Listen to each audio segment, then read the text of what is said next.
Hello and welcome back. Just checking to see if the mic is going to bounce and make that sound on my chest. It looks good so far. As you can see, I'm outside once again, outdoors. Just enjoying the quiet, the calm, and the sounds of the man-made world as well. Being able to find peace even through the filter of worry, concern, regret, and all of the stories your mind creates. For me, has been the most liberating, I can't say experience, the most liberating thing that I've ever come to embody in my life. I spent a lot of time on my early journey challenging myself and asking myself, why is it that I can't relax when I'm hearing cars pass, when I'm hearing people talk, or all of these distractions that are around me that I say in my mind is not nature? Why can I relax in nature where it's quiet, but why and not relax where there's noise? And through this exploration, through the exploration of this question in my early journey, I came to the realization that if you can only find peace in a certain place, then it's not real peace, that it's borrowed, that you're not actually feeling your peace, the peace in you, but it's a reflection of the surroundings you're in. Not that your surroundings can't reflect a sense of peace and calm that you'll feel, but when you leave that area, you're going to be faced with challenge after challenge after challenge, having to rebuild that peaceful state. And eventually what happens is you feel as though you need to escape and return to your place of comfort in order to feel that peaceful state again. I come to this realization early in my path that no matter where I go, I'm going to bring my prejudices, I said that wrong probably, my concerns and my judgments with me. And one thing that I said to myself early is that if I was not able to use my body, if I was in a wheelchair and had no use of any physical functions, and I couldn't even speak and express myself, would I be able to find peace? Would I be able to look past all of the world and still be peaceful within myself regardless of what's happening around me? And I made this a criteria. I made this a criteria for my search early on. I said to myself, I don't want anything that I find, any state of peace and well-being, to be fake. I don't want it to be conditional in any way. And simply for the reason, and I said to myself, and this is so clear to me still now, in life, nothing is stable, and there's no guarantee that I'm not going to get into a car crash tomorrow, fall off a horse or whatever, and have some type of disability that I'm forced to live in a manner that takes all of my physical freedoms away. So early on, I had this understanding that no matter what I did, it needed to be practiced within the environments that challenge me the most. And these are the areas, or these are the situations that has, when I was able to overcome and still find peace in them, these are the situations that have been the most powerful in my transformation, the most, or that I'm most grateful for, and not only for the situations, but the strength in my ability to see past my grasping for comfort. I'm also very, very grateful that the body and mind I was given in this life has this depth of clarity for me. So I said to myself, can I find peace no matter what? And this has always been my criteria. And I found that no matter how far I pull myself out, I'm always on the inside bubble of the thing I haven't experienced yet. And this is okay. I feel as though it's probably going to always be that way as long as I am a human. But what I find is that when you leave the world and go into this place that you feel is peaceful, then what you're doing is you're stopping the growth of that bubble.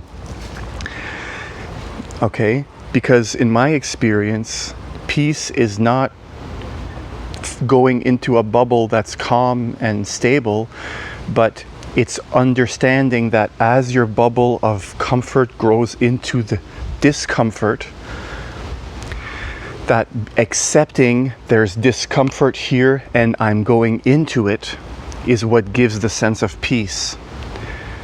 Being okay with knowing that I'm going to be discomfortable or uncomfortable at any moment, and having a sort of strength within me to say, not bring it on, because that's the ego looking for it, okay? The universe will show you, will be like, okay, you want it, here it is. But to just humbly accept it. I probably said that wrong. To just know that that's a reality and to accept that reality. What I've noticed as well, there's no stopping. No matter how big you make your bubble, the moment you stop and try to live only in that bubble, if you're not open to expanding it yourself, your bubble of comfort, the universe will send you challenge after challenge after challenge. It will continue to grow whether you like it or not. And the difference between happiness and peace in your life is if you're trying to keep that bubble and don't want it to grow, or if you accept it's going to grow no matter what. The minute you accept it's going to grow, the universe gives you all these signs and, in a sense, makes the expansion of your comfort bubble into the uncomfortable comfortable. It makes it as smooth as a transition as you could possibly wish for. Synchronicities everywhere. But the minute you don't want that bubble to expand, and you live in anxiety and fear of the next challenge and the next uncomfortable part of your life, then it seems as though the universe makes you uncomfortable on purpose. In life, in your spiritual journey, there's no stopping. The minute you stop accepting this as a reality, you become uncomfortable. The minute you accept this as a reality, you become comfortable.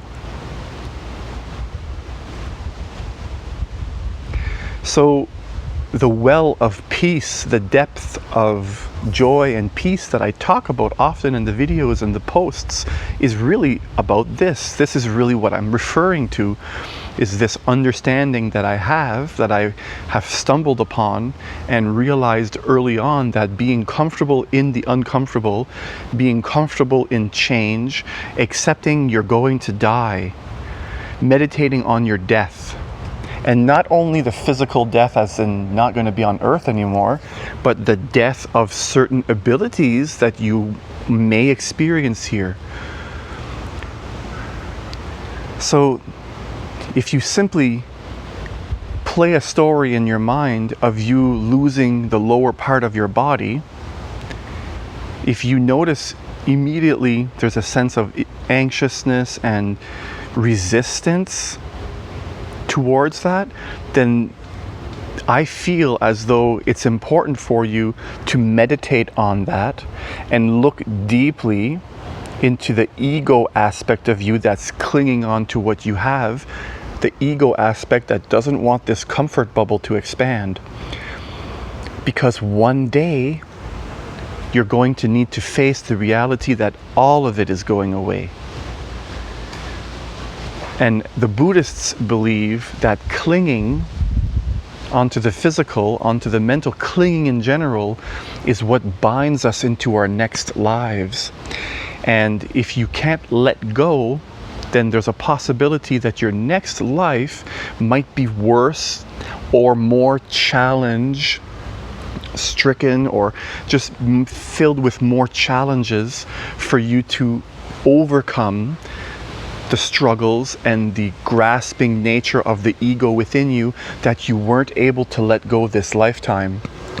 So they see life as a progression from one life to the next of letting go of the ego, and as a process of that you finally get to a point which they call enlightenment, ultimate enlightenment, when you've reached this point within yourself where you can let go of all of the world completely, so that when you face the moment of your death, when you're at that tunnel, when you're at the moment where you make that final decision, when you say to yourself, okay, I can let go of all and die peacefully now, or I have unfinished business.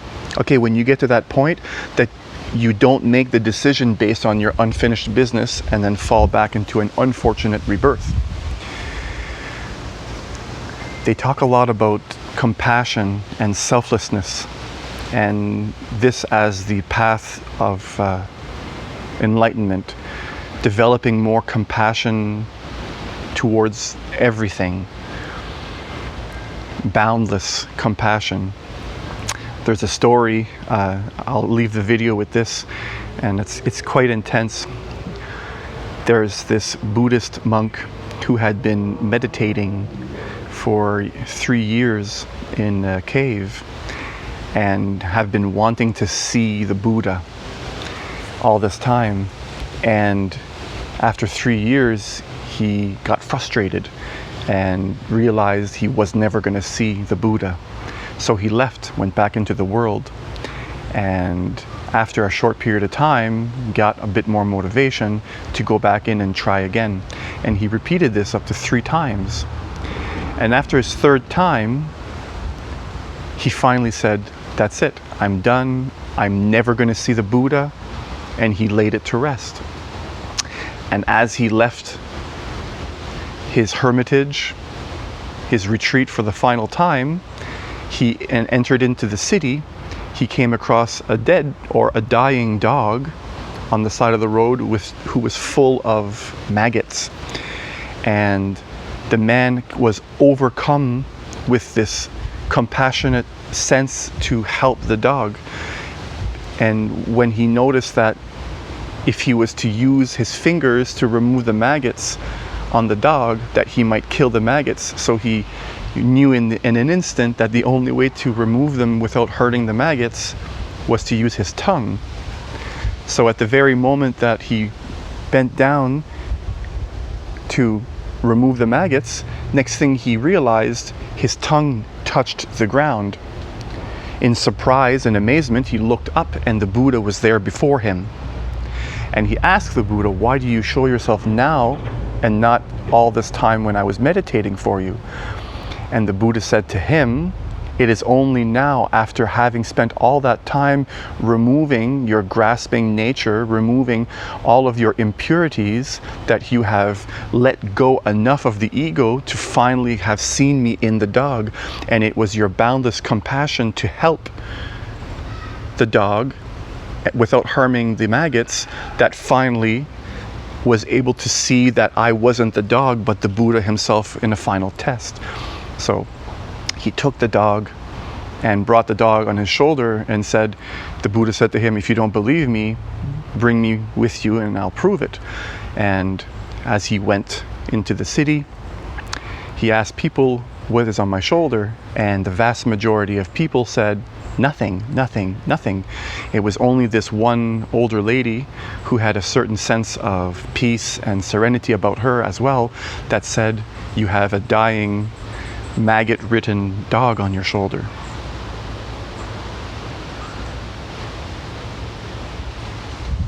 So I'll leave you with that. Wherever you are around the world, whatever time it is that you're watching this video, thank you, thank you, thank you. I appreciate you. Peace.